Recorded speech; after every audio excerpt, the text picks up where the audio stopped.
how to disable pop-up blocker in Google Chrome on your laptop. Now there are two ways to do it. One, to do it for one particular site, and the other is to do it for all the sites. So for one particular site, let's say I want to disable the pop-up blocker for my YouTube website. So open that site for which you want to do it. In my case, it is YouTube.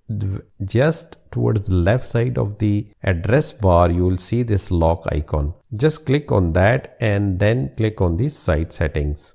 And within the site settings, you will see these pop-up and redirects which are right now blocked. You can just click on this allow, and in this case the pop-up blocker will be disabled for YouTube. But in case you want to do it for all the websites, you need to click these three vertical dots and go to the settings of Google Chrome, and within that you need to click privacy and security, and within that you need to click the site settings, and within site settings again you need to look for pop-up and redirects. Click on that, and over here you will see this option, do not allow the sites to send pop-up or use redirects. So you need to click on this to allow the sites to send the pop-ups.